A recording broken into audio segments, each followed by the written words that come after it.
All right, ladies and gentlemen, welcome to the Retro Jersey Podcast. And we got a pretty action packed show. Uh, Sorry, I have not been on here in a while. Uh, Flying solo today. And we are going to talk about a couple of things that have been bothering me uh, since. But news, we're uh, going to get back to having guests on the show, and I'm hoping that's later this week. We got people stopping by like Notre Dame's Rod Smith, and we want to talk to him about, you know, we want to get him on before Ohio State and Notre Dame play for the national championship. By the way, props to both of those programs. Uh, we got one of my all-time favorite running backs, one of my top five favorite running backs in Florida State history, Sammy Smith stopping by.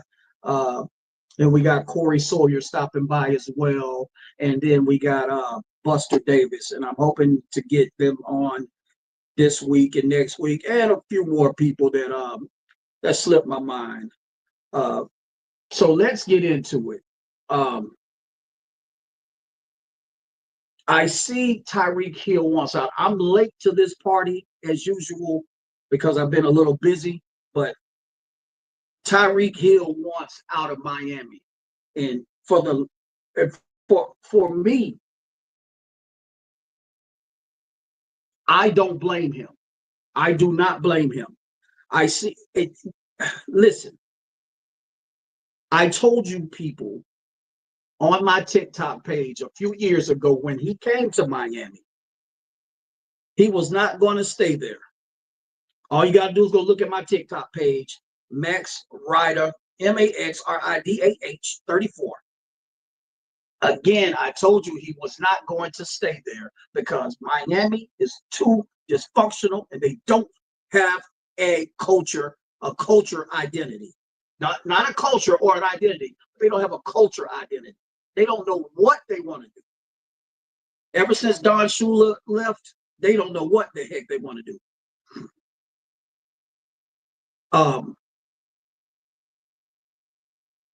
Miami finds a way to mess up the church's money every time. I'm going to read a couple of things, so kind of bear with me. I don't know why I'm the only person who sees this. All of some of these fans, armchair GMs, don't understand. This man chose the money, right?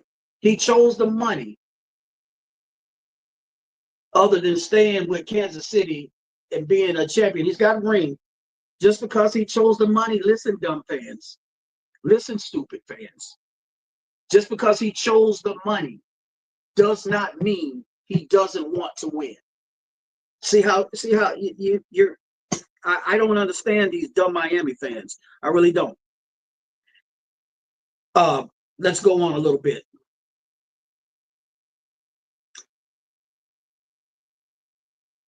I'm gonna show you how dumb Miami Dolphins fans are. So Miami fans think that just because he chose the money and he chose the money and he wasn't being utilized the way he wanted to be in Kansas City, does not mean the dude doesn't want to win. And you can tell that in that interview that he had with the reporter when he just said, I'm out. And I went and reverted right back to my damn TikTok page. It's like, I told y'all he was not going to stay. Let me read on a little bit. So, and this is from a friend of mine. So you stupid fans are okay with having a star player, but not getting him help with the O-line and a better quarterback. Again, no disrespect to Tua Tagovailoa, but he can't stretch that field with somebody like Tyreek. Tyreek needs somebody that can stretch that ball down the field. These little these dink and dunk pass plays, that's not helping his average. That's not helping Tyreek's average. So what? How would you have him feel? Do you think people like Antonio Brown and the rest of them, Jerry Rice and Quan Boulder, who I've seen blow up on the sidelines because they ain't getting the ball? So he didn't do that. The man never been in trouble. The man's been a model citizen since he's been to Miami. But you people find a way to discredit this man every chance you get. You find a way to discredit him every chance you get. And he ain't been nothing but a model citizen since he's been to the Dolphins. Let's read on a little bit. Again, Tua can't threaten the deep ball, and that's what Tyreek needs. Let's look why he is so mad. Let's look a little bit why he's so mad. In my opinion, he should be.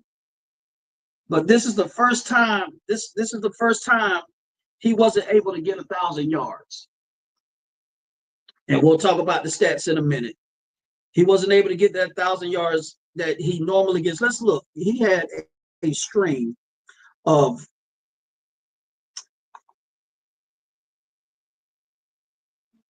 I think his first season was like the first year he didn't get 1,000 yards receiving. And just so happened when it comes to Miami, his streak is broken. He got close. 81 catches, 959 yards. I understand where the man is coming from. This man has a reputation and a standard that he's used to. Again, Miami will find a way to mess up the church's money every time. The O-line was super garbage, and I can't blame it all on the O-line because Brian Flores talked about this, and this is why Brian Flores was fired, because he did not want Tua there. He wanted Deshaun Watson. It's probably not aging as well as we would like, but hey, I still think Deshaun Watson carries them further in the playoffs than Tua does. And I'm going to defend Tua a little bit, but I'm not going to defend him all the way, but I'm going to defend Tua a little bit. A lot of this is on the Miami Dolphins as an organization. We can talk all we want to, but let's talk about the O-line. The O-line is terrible. Richmond Webb and Keith Sims are not walking on that field, y'all. So y'all gonna have to find a way to scheme like the Denver Broncos used to do with their scheme blocks and stuff like that, or something like that. But Richmond Webb, Keith Sims, and all the great O-linemen when Larry Zonka and Mercury Morris were there and Bob Reese were there, these kids get hurt too fast and their feelings get hurt too fast. They're not built like those guys were. So I'll say this. I'll give 45% of it to the O-line. Let's do that. Okay. Let's read on a little bit. Simply stated, man, y'all just got to get Tyreek the ball. You got to find ways to get him the ball. I don't understand why y'all let Odell Beckham Jr. go. And I read somewhere where they were talking about him behind his back, and he heard about it, and he just agreed mutually to leave. I think that was foul. Somebody asked me, Do I think he's gone? I was asked this the other night at the gym, and I said, yeah, simply because he's a prideful dude, and his brand has been tarnished. His brand has been tarnished. So I don't blame him. And it just goes to show you that Miami Dolphins, y'all are dysfunctional, bro. But let's look at some more of these scenarios by the Dolphins. I'm referring back to my notes. So pay it. Just give me a little bit to get warmed up a little bit.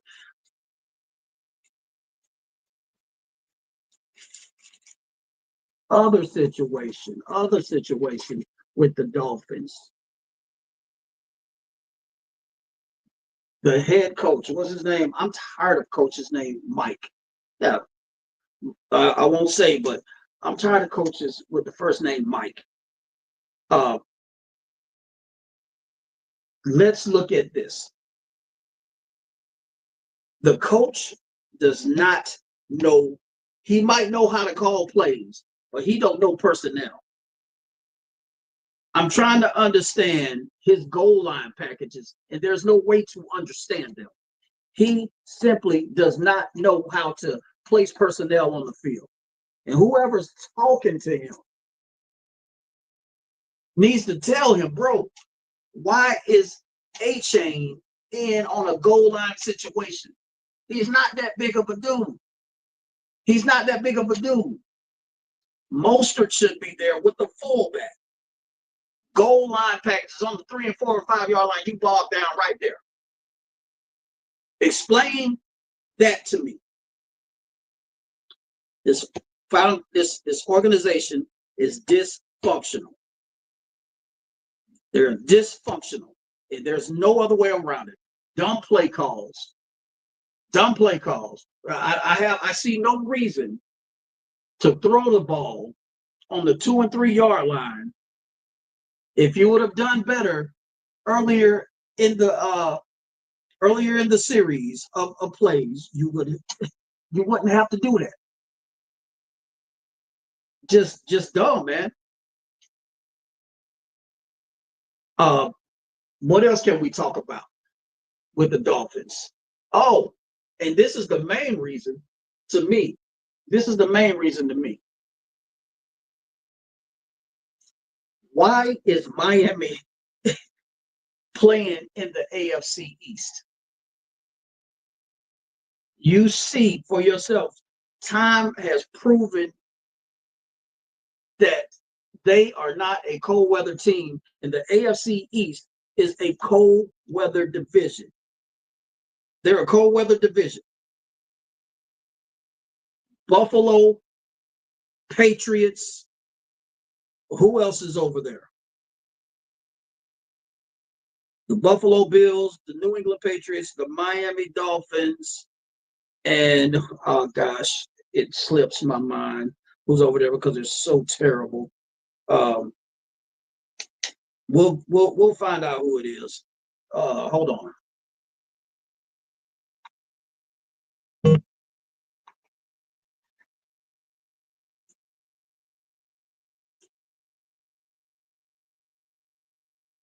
Okay. The Jets. Kind of understand why you would forget the Jets. No disrespect, because one of my favorite players plays for the Jets, and that's Jordan Travis and Jermaine Johnson over there, Seminole Nation.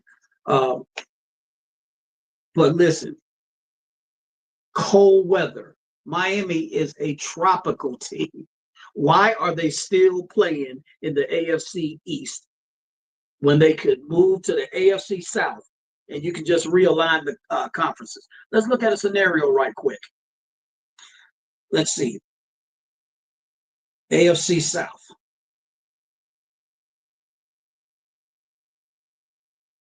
You got the Houston Texans, Indianapolis Colts. That's who should replace the Dolphins. That's who should replace the Dolphins. And they need to realign these conferences. So the Colts can play in the AFC East. They're cold weather teams.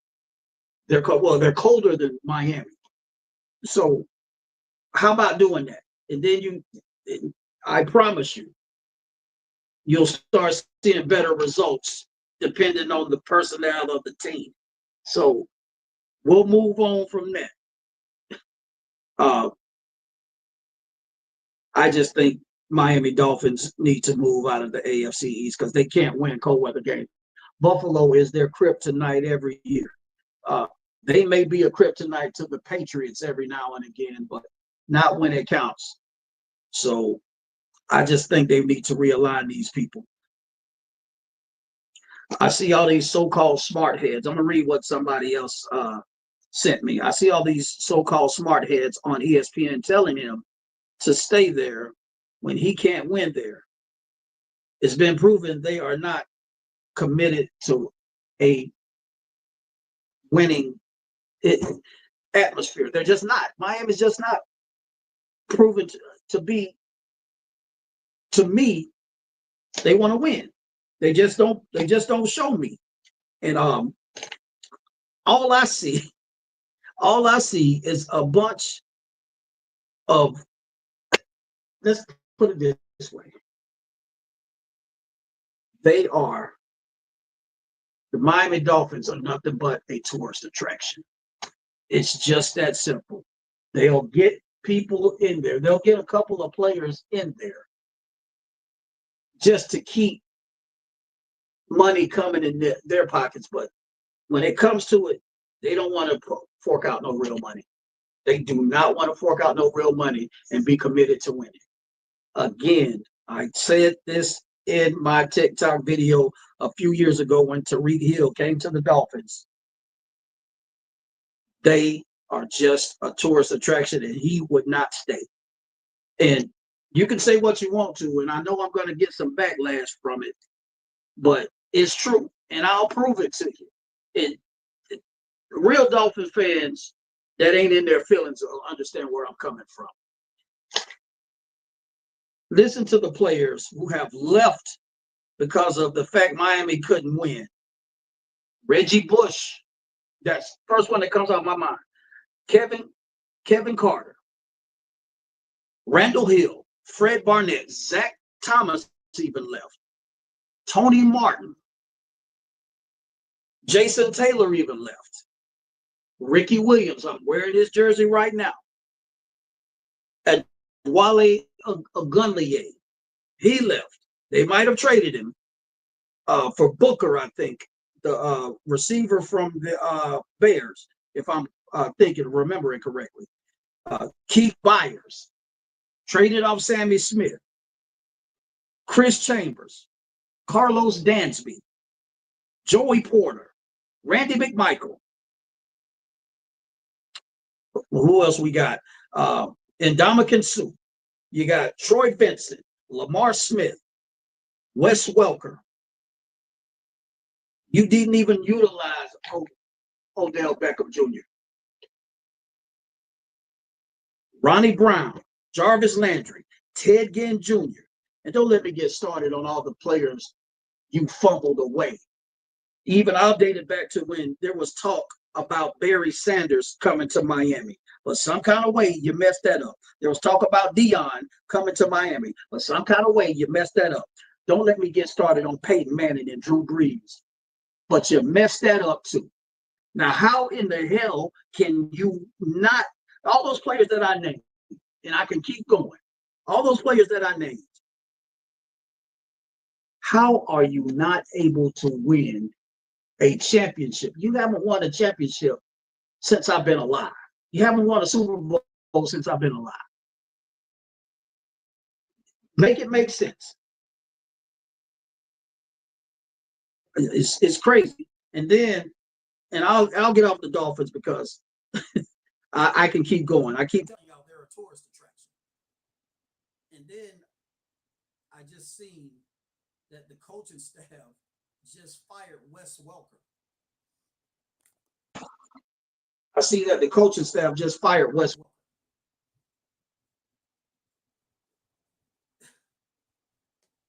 I I don't know what the ins and outs of it was. Was they did they agree mutually or whatever? But I I honestly think that they keep letting these people go, man. I mean, he's the coaching staff fired the guy, so they keep letting these people go, and they don't have no direction. The GM and the head coach. I'm no disrespect to you because I know you're gonna watch this, but I honestly think y'all are not good at what you do. Just being honest, I don't think you're good at what you do. Honest to God, I don't. That being said, we'll move on. We'll talk about Hulk Hogan for a little bit. Him getting booed at a Netflix in Los Angeles, California, at a Netflix event for Los Angeles, California, where he's trying to sell a beer, uh, all American beer, if I'm not mistaken. Somebody could correct me if I'm wrong, but all American beer for Netflix. And he came out to the WWE crowd. He came out to the WWE crowd and they let him have it. They booed Buddy right out of the building. Now I'm gonna say this: I have been a Hulk Hogan fan my whole childhood life. Super larger than life hero, super larger than life hero to me, and to every kid watching. When you say your prayers and eating your vitamins and all of that good stuff that kids wanted to hear when they were kids, you know, but somewhere along the way, he it ain't somewhere along the way. I just always thought he was, I always thought he wasn't who he was supposed to cracked up to be. I see a lot of his interviews where he contradicts himself entirely too much. But that's another story. I just see that they booed him out of the building and he didn't know how to take that. It's like, okay, I'm just gonna walk and talk through it because I'm Hulk Hogan. Uh, people tell you it's not okay to ever to meet your heroes. And Hulk Hogan was a hero of mine. And it's a true story. And I got people that can back me up on this. His daughter Brooke came and performed at Club La Vila some years ago, 2007, 2008, something like that. And not only did she sung pretty well, she was pretty good singer, and I got to meet her. Uh, but what I will say is, again, you're not supposed to meet your heroes, and